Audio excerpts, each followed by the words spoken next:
இவங்க எல்லாருமே சேர்ந்து ஷீராவை பத்தி பேசிட்டு இருப்பாங்க. நீ அவனோட கையை மட்டும் வெட்டிட்டு விட்டுருக்க கூடாது, அவனோட தலையை சேர்த்து எடுத்துக்கணும் அப்படின்னு ஹிக்கிரின் சொல்லும்போது நம்ம ஹீரோ மொத்தம் நாங்க உங்க கூட சேர்ந்து ஒர்க்கே பண்ணிருக்க கூடாது அப்படிங்கிற மாதிரி பேசிட்டு பாரா. அப்ப ஹிக்கிரி நம்ம ஹீரோ கிட்ட கீச்சு அனாச்சு காகால எந்த இடத்துக்கு போக போறோம் அப்படிங்கிற பத்தி சொல்லும்போது விஷயம் குட்டி பொண்ணு ரெண்டுக்கும் தெரியும், அவளும் அந்த பாதி நோக்கி தான் போயிட்டு இருப்பா அப்படின்னு சொல்ல இந்த சீனை நம்ம ஹீரோ ஒரு மாதிரி புலம்பிக்கிட்டே நடந்து போயிட்டு இருப்பாரு. அவன் எங்க இருக்கான் அப்படிங்கிற லொகேஷன் தெரியும், ஆனா அந்த கேட்டை விட்டு என்னால போக முடியாது அப்படின்னு புலம்பு நடந்து போயிட்டு இருக்கும்போது யாரும் ஒருத்தர் தெரியாம இடிச்சிருவாரு. யாரும் பார்த்தா நம்ம பெயிண்டர், ஆனா நம்ம ஹீரோவை என்ன ரெகனைஸ் பண்ணவே இல்லை. இவரு நம்ம ஹீரோவை பார்த்தோம் அவன் எங்கேயோ பார்த்த மாதிரி இருக்கு அப்படின்னு சொல்லி யோசிச்சுட்டு சரி ரின் அப்படின்னு சொல்லிட்டு கேட்க அவளோட ரிவெஞ்ச தேடி காக போயிருக்கா அப்படின்னு சொல்லும்போது சரி நீ அவ கூட போய் அப்படின்னு சொல்லி கேட்கிறாரு. கேட் பாஸ் அனுமியா அப்படின்னு சொல்ல கேட் பாஸா அது நீ எத்தனை கேட்டாலும் உனக்கு நான் வாங்கி தரேன்டா அப்படின்னு சொல்லும்போது சொல்றதுல என்ன சிக்கல்னா நம்ம ஹீரோக்கு நீ கிரிமினலா இல்லாத வரைக்கும் உன கேட்டை பாஸ் பண்ணி ஈஸியா கூட்டு போறேன் அப்படின்னு சொல்ல அப்ப அந்த பாதிரோட மகாட்சி நடந்து வந்துட்டு இருப்பான். அவன் நம்ம ஹீரோவை பார்த்ததும் நம்ம ஹீரோவனை பார்க்க ரெண்டு பேரும் சண்டை போட தயாராகிறாங்க. நீங்க என்னடா பண்ற, உனக்கு நீ என்னடா வேலை அப்படின்னு ரெண்டு பேரும் மாத்தி மாத்தி கேட்டுட்டு இருக்கேன். ரெண்டு சீனை கட் பண்ணி ரின்னோட அந்த காகா அப்படிங்கிற அந்த வில்லேஜ் நோக்கிய பயணத்தை காமிக்கிறாங்க. தனியா ஒரு ஆதி காலத்து மனிதன் மாதிரி மீனை கட்டையில பிடிச்சுதான் சாப்பிட்டு இருக்கா. மகாட்சியுமே நம்ம பெயிண்டர் தான் கூப்பிட்டு பாரு போல. அவர் மகாட்சி கிட்ட இருந்து ஒரு பேப்பரை வாங்கி நம்ம ஹீரோ கிட்ட காமிச்சிட்டு நீ அவனுக்கு ஹெல்ப் பண்ணணும் அப்படின்னு சொல்லிட்டு சொல்றாரு. அதுக்காக அவனுக்கு ஹெல்ப் பண்ணணும் அப்படின்னு சொல்லிட்டு கேட்கும்போது உனக்கு சும்மா பாஸ் தரது வந்து நல்லா இருந்த மாதிரி எனக்கு தோணல, அதனால அவனுக்கு ஹெல்ப் பண்ண அப்படின்னு சொல்லிட்டு சொல்ல நம்ம ஹீரோ ஒத்துக்கிட்டாரு நினைக்கிறேன். அவருக்கு என்ன தேடி போகணும்ல அப்படியே சீனங்க கட் பண்ண ஹைக்ரீன் எடுத்து சிரஞ்சு ரெண்டு பேரும் ஒரு இன்னும் உட்காந்து சாப்பிட்டு இருப்பாங்க. அங்க வச்சு சிரஞ்சு ஹைக்ரீன் கிட்ட நம்ம ஹெட் குவார்டர்ஸ்க்கு சமன் பண்ணிருக்காங்க. வந்து ரொம்ப நாளா யோசிச்சுட்டு இருக்கேன், நம்ம வந்து ஸ்டேட்டாவே விக்டோரியோட லீடர் நோக்கி போயிட்டு இருக்கோம், வந்து ஒரு பெரிய ரெஸ்பான்சிபிலிட்டி மாதிரி உனக்கு தோணல, அது மட்டும் இல்லாம நீ இதை மறந்துருக்க மாட்டேன் அப்படின்னு சொல்லி நினைக்கிறேன். நம்ம தலைக்கு ஆளுக்கு ஒரு ரியோ கொடுத்தனா நம்மளால இந்த இதுல இருந்து வெளியே வர முடியும். இப்ப நம்ம வந்து இந்த மிகுந்த ரியோக்குள்ளே இருந்தோம்னா நம்ம வந்து சாப்பாடை பத்தி கவலைப்பட வேண்டாம். ஆனா எனக்கு இது வந்து தப்பா தோணுது, இப்படியே நம்ம வாழ்ந்துட்டு இருந்தோம்னா கடைசி வரைக்கும் நம்ம ஒரு கொலையாளியா தான் இருப்போம் அப்படின்னு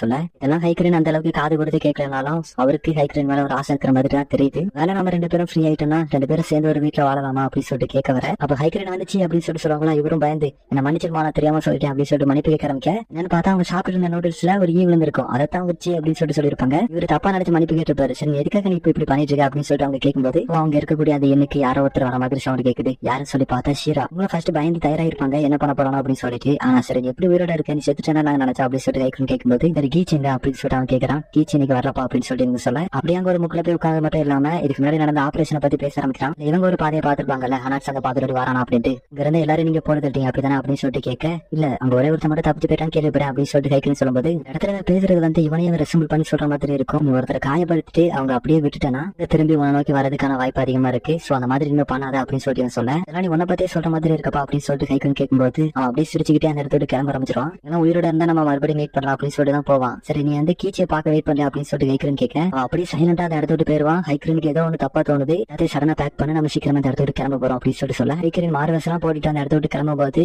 விக்டோரியோட ஆட்கள் உள்ள பூந்துருவாங்க. அதுல ஒருத்தனோட கண்ணு வந்து காயப்பட்டிருக்காங்க. இவன் தான் ஹைக்ரீன் அடி வாங்கிட்டு தப்பிச்சு போனவன். ஹைக்ரீன் கேப்சர் பண்ணிடுவானுங்க. இந்த ஒத்தகனுக்கு ஹைக்ரீன் கூட இன்னொருத்த இருப்பான் அப்படிங்கிறது தெரியும். சோ மேல போய் தேடி வாடி இருக்க வாய்ப்பு இருக்கு அப்படின்னு சொல்லிட்டு ஆர்டர் கொடுக்க உங்களை மேல தேடி போறாங்க. ஆனா சிரிஞ்சி இவங்க ரெண்டு பேருக்கு பின்னாடி தான் வந்து நின்றுட்டு இருக்கான். இதுல ஒருத்தரோட தலையை மட்டும் வெட்டி போட்டுருவான். இதை பார்த்து ஹைக்ரீன் தப்பிச்சு ஓடி சிரிஞ்சி அப்படின்னு சொல்லிட்டு சொல்லும்போது தப்பிச்சு போற மாதிரி தெரியல. ஹைக்ரீனை காப்பாத்துறது தான் முன்முறமா இருக்கு. அதுல ஒரு தாத்தா பெருசா இருப்பாரு. இவர் வந்து சிரிஞ்சியை வெட்டி போடுறாரு. அவ்வளவுதான் சிரிஞ்சி இறந்து போயிட்டான். ஹைக்ரீனையும் பிடிச்சு அந்த இடத்தோட போக ஆரம்பிக்கிறாங்க.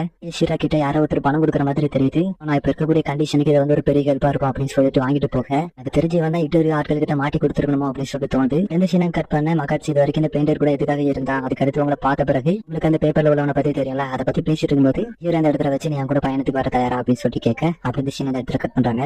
நைட்டு கீச்சு அந்த எண்ணுக்கு வந்து பார்க்கும்போது அந்த இன் ஃபுல்லாவே ரத்தமா செதறி இருக்கும். அவங்க சிரிஞ்சு இறந்து போன அவனோட பாடியை பாக்குறாங்க. சிரிஞ்சு இறந்து போன பிறகுமே கூட கிரணை எந்த சைடு கடத்திட்டு போனாங்களோ அந்த சைடு பார்த்தபடியே தான் விழுந்திருப்பான். சோ இவனுமே அந்த சைடு தான் கூட்டு போயிருப்பான் அப்படின்னு சொல்லி யோசிக்க அந்த சைடு ஹைக்ரீனை பார்த்தோம்னா ஹைக்ரீனை போட்டு டார்ச்சர் பண்ண ஆரம்பிக்கிறாங்க. ஏதோ ஒரு வெப்சைட்ல படிச்ச மாதிரி ஞாபகம் இருக்கு. ஹைக்ரீனை ரேப் பண்ணானுங்க அப்படின்னு சொல்லி எழுதிருந்து கண்டிப்பாக இருக்கக்கூடிய நிலைமை வச்சு பார்க்கும்போது ரேப் பண்ணிருக்கிறதுக்கான சான்ஸ் வந்து ரொம்பவே அதிகமா இருக்கு. நீர் எல்லாம் இருக்கும்ல அதை சூடு பண்ணி அவரோட காலில் சுருக்கி டார்ச்சர் பண்றாங்க. சொல்லவே முடியாத டார்ச்சர் எல்லாம் நிறையவே பண்ணுவானுங்க. அப்ப அந்த இடத்துக்கு அந்த பெரியவர் வராரு. நீட்ஸ் ரெண்டு பேர் கொலை பண்ண ட்ரை பண்ணும்போது அதுல ஒருத்தன் அக்காபி அப்படின்னு சொல்லிட்டு இறந்து போனான். அவங்க யாரு எந்த அமைப்பை சேர்ந்தவங்க அவங்க ஒவ்வொரு சேர்ந்து ஒர்க் பண்றாங்களா அப்படின்னு சொல்லிட்டு கேட்க ஆரம்பிக்க இவனும் அக்காபியா அவங்க உங்களுக்கு முன்னாடி ஆல்ரெடி செயல்பட ஆரம்பிச்சிட்டாங்க, கண்டிப்பா உங்களை அவங்க கொலை பண்ணாம விட மாட்டாங்க அப்படின்னு சொல்லிட்டு ஹைக்ரீன் சொல்லும்போது அக்காபி அப்படிங்கிறது முக்கியச்சு தான் தப்பா புரிஞ்சுக்கிட்டு சொன்னா நினைச்சேன். ஆனா அப்படி உண்மையாவே ஒரு குழு இருக்குது போல. இப்படி திரும்ப பேசிட்டு இருக்கிற பாத்துதான் அந்த ஒத்த கண்ணனுக்கு தாங்க முடியாம வந்து மிதிக்க ஆரம்பிக்கிறான்.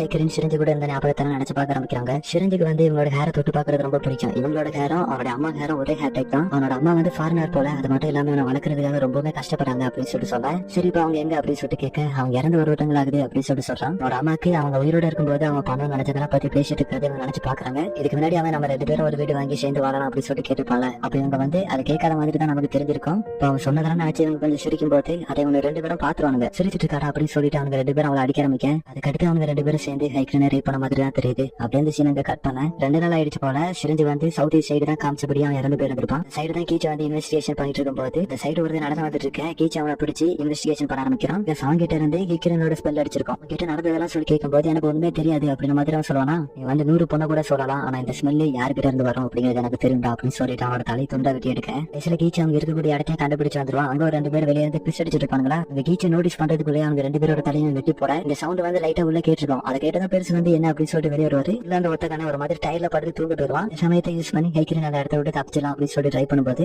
கீச்சி அந்த பெருசையை வெட்டி கொலை பண்ணிட்டேன். இந்த சவுண்ட் கேட்ட ஒத்தக்கான வெளியே வந்து பார்க்கும்போது சேர்த்து போயிட்டாரு. அதை பார்த்தது மொட்டையான உன கொல்லாம் போட மாட்டா அப்படின்னு சொல்லிட்டு ஒத்தக்கான சொல்ல அதே சமயத்துல ஹைக்கிரனுமே அந்த கட்டில இருந்து தப்பிச்சு வெளியே வந்துருவாங்க. ஹைக்கிரனை பார்த்துதான் அவளை கொள்ளலாம் போவானா. ஆனா கீச்சி அவனோட கையை துண்டா வெட்டி எடுத்துட்ட அவனோட உயிருக்கு பயந்து அந்த இடத்த விட்டு தப்பிச்சு விடலாம் அப்படின்னு சொல்லிட்டு போவான். ஹைக்கிரன் அவங்களோட சாடியை எடுத்து அவனோட தலையை 2 துண்டா வெட்டி எடுக்க இன்னொரு ஃபிளாஷ்பேக் குள்ள போறாங்க. அதுல ஹைக்கிரனுக்கு ஒரு பையன் ஒரு பொண்ணு அது மட்டும் இல்லாம ஒரு புருஷன் அப்படின்ட்டு சந்தோஷமா தான் வாழ்ந்துட்டு இருந்திருக்காங்க. ஆனா அவங்களோட ஹஸ்பண்டுக்கு அடுத்து இந்த ரோஜாவை யாரு இன்ஹெரிட் பண்ண போறோம் அப்படிங்கிறது தான் அவரோட மொத்த தோணலாவே இருந்திருக்கு. இதுல வந்து அவங்களுக்கு ஒரு பொண்ணு இருக்கும். நீ வந்து ஒரு பொண்ணு அப்படிங்கிறதுக்காகவே உன்னால இந்த ரோஜாவோட விலை கேரி பண்ணி போக முடியாது அப்படின்னு அவளை ஒதுக்கி தள்ளிருப்பாரு. பொண்ணுக்கு இதுல இன்ட்ரெஸ்ட் இருந்திருந்தாலும் நீ வந்து ஒரு பொண்ணு அப்படிங்கறதுனாலேயே மட்டும் தட்டி சைடு வச்சிருப்பாரு. சமயத்துல அவருக்கு ஒரு பையன் உண்டு. அவன் தான் இதை இன்ஹெரிட் பண்ணணும் அப்படிங்கிறதுக்காக அவனுக்கு வந்து பயங்கரமாக ட்ரைனிங் கொடுப்பாரு. அவனுக்கு இது வந்து நேச்சுரலா வரல. அதனால அவன் என்ன பண்ண முடியும், அவனை போட்டு திட்டு ஆரம்பிக்கிறாரு. ட்ரைனிங் வந்து ரொம்பவுமே கொடூரமா கொடுப்பாரு. சாரை வந்து 100 தடவை ஸ்விம் பண்ண அப்படின்ற மாதிரியான ட்ரைனிங் கொடுக்க பையனுக்கு வந்து 10-11 வயசு தான் இருக்கும். அவனோட பாடியை போட்டு அந்த அளவுக்கு ட்ரெயின் பண்ணும்போது ஹைக்கிரன் வந்து அவரோட ஹஸ்பண்ட் கிட்ட எவ்வளவோ சொல்லி பார்ப்பாங்க. அவன் வந்து சின்ன பையன், அவனை வந்து ஏன் இந்த அளவுக்கு டார்ச்சர் பண்றாங்க அப்படின்னு சொல்லிட்டு கேட்க ஆனா அதுக்கு மேல எதுவுமே பண்ண முடியாது அப்படிங்கிறது தெரிஞ்ச பிறகு அவர் வந்து அவரோட பையனே கொலை பண்ணிருப்பாரு. இதெல்லாம் ஹைக்கிரனோட கண்ணு முன்னாடியே தான் நடந்திருக்கும். அவரோட பொண்ணுக்கு தான் ஃபர்ஸ்ட் இப்படி நடந்திருக்கும். அவங்களோட பையனே வீக்கா இருக்கான் அப்படின்னு சொல்லி கொலை பண்ணிட்டேன்.